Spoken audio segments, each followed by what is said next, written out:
Hi there friends, Dr. Stacey here. Today sharing more healthy living tips for getting your body moving better, faster. Yes, you can see it's wintertime here. We've had an amazing dump of snow. I'm so excited. Winter is my most favorite time of year.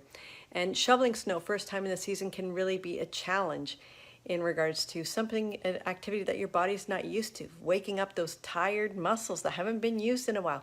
So today I'm going to share with you some tips in regards to that you can use no matter what season you're in, whether it's winter season shoveling snow, whether it's spring season and cleaning up the yard, whether it's gardening season and planting and raking and rototilling and doing all those things in the garden, whether it's fall season or autumn when you're raking the leaves and again, yard cleanup. So these tips you can use all year long, no matter what the season.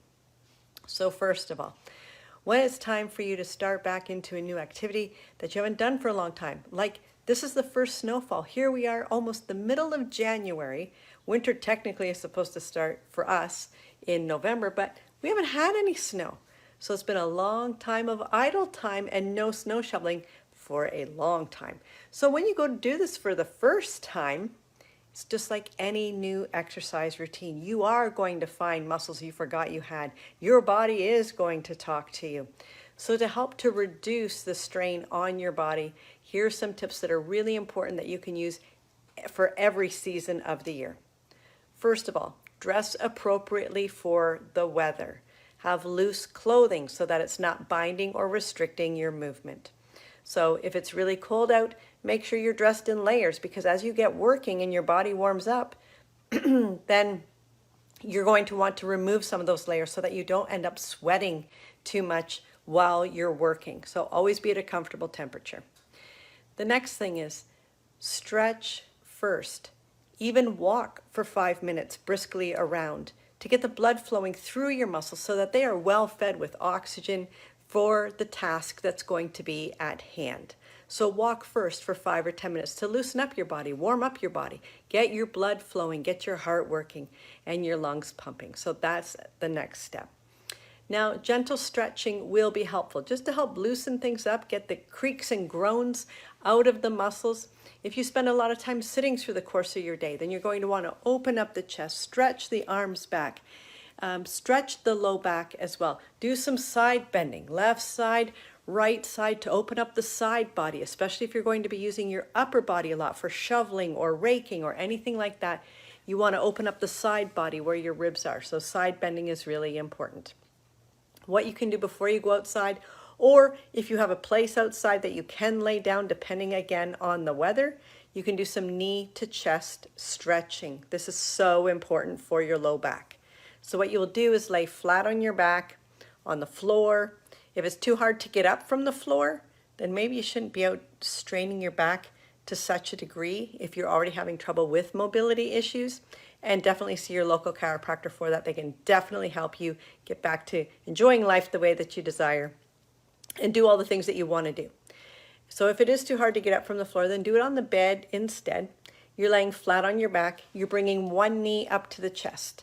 Hold it for a count of 10. The reason you do this is to allow the stretch to happen through the muscles, to allow the muscles to go through their creep stage for them to relax. So you bring one knee to the chest, hold it for a count of 10, just breathe, relax, let the muscle go, relieve the tension.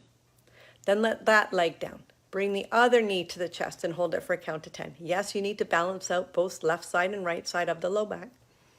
Hold it for a count of 10. Again, breathe, relax, let the muscle stretch.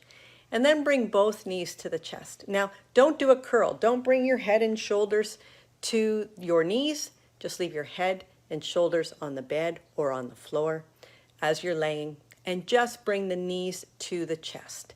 This is to curl the low back, to open up the joints in the lumbar spine in your lower back, to gently stretch out the muscles, to help tuck the pelvis under a little bit and elongate the lower spine.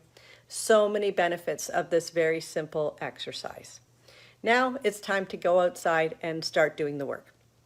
So the next thing that you want to be very conscious of, so often we default to our dominant side. So what that means is you may always shovel left or shovel right. but not both. Balancing your body is key to having your muscles function better for you. So alternating how you shovel, and actually don't lift the snow. Pushing the snow using your whole body is much better than lifting heavy wet snow with your back. If you have to lift, use your legs. Those are much bigger muscles, much stronger muscles, much more supportive muscles. The muscles in your back, they're not very big, and they do get fatigued very quickly. So having said that, the next step is alternate what it is that you're doing. I make this recommendation all the time, especially for yard work in springtime when there are a lot of things on the go, whether it be turning the garden over, digging, raking, picking up, yard cleanup, all that kind of stuff. Do 10 minutes of one activity, then go do 10 minutes of another activity, then go do 10 minutes of a third activity, and then go back to the first activity. This way you're using different muscles at different times. That will help to reduce the physical strain and tension on one set of muscles. It will help you to be more productive. You may feel like, oh, you've got too many things on the go and nothing's getting accomplished, but over the course of an hour or two, you will feel much better at the end. You will feel much less fatigued. There will be much less muscle strain because you didn't chronically use one set of muscles for a long, long time. So alternate what it is that you're doing. Move to different activities. Now, when you're finished, oh, and actually shoveling, let's get back to that, and raking. Rake left and rake right, and do different positions. You can rake forwards, you can rake backwards. Many different ways to use your body. Do not just do it one way. I know one way is easy. One way is your default. One way is your habit. However, the more you practice the other ways, you will get better at it. Just practice makes perfect, right? As they say. So practice shoveling left. Practice. And with that comes better coordination, better function, and less strain on one side of your back.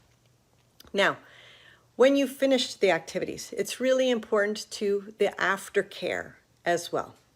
Again, do some gentle stretching later that afternoon. Do some gentle stretching before you go to bed because you know you've had a big day.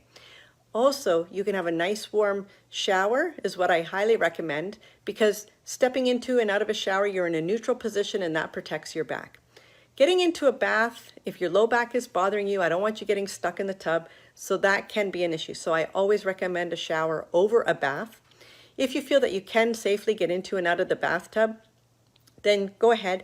And I do recommend using Epsom salts if you're having some muscle fatigue or tiredness there. Epsom salts are a great way to relieve the lactic acid out of the muscle tissue. Now, going to bed. Over the course of the night, you're not moving much at all. And that's why things really tighten up in the morning because there hasn't been any movement all night. So to help combat that, do some stretching. Again, the knee to chest stretching in bed. You can do it before you go to sleep. Side bending, sitting on the floor, reaching for your toes to stretch out the hamstrings and the backs of your legs. All of those kinds of things. Stretch out your arms and shoulders. Those are really easy to do. And when you stretch right before going to sleep, then this actually helps to reduce the tension in the muscles. Therefore, they're not quite as tight when you're going to sleep. Therefore, they won't tighten quite as much over the course of the night. And then in the morning, before you get out of bed, again, do the stretching. Because when you gently wake up the muscles, get the blood flowing, and allow things to stretch out before you stand up and compress your spine, that will go a long way for you to having a better morning and a better start to your day. So for more healthy living tips, be sure to follow me, share this information, click the like button, turn on the notifications, subscribe to the channels and the podcast. My podcast is Diets Don't Work. You know that they don't work, and I explain there that and so much more. So join me. I'm Dr. Stacey, and I'll see you soon. Bye for now. Hey friends, Dr. Stacey here. You have just a few more days to jump into the 5 pounds in 5 days challenge for free. That's right, because you're part of my community here right now, I'm offering you for free my 5 pounds in 5 days challenge. All right, so click the link, 5poundsin5dayschallenge.com. It's right below, and get ready to jump into your new you for 2022. See you on the inside.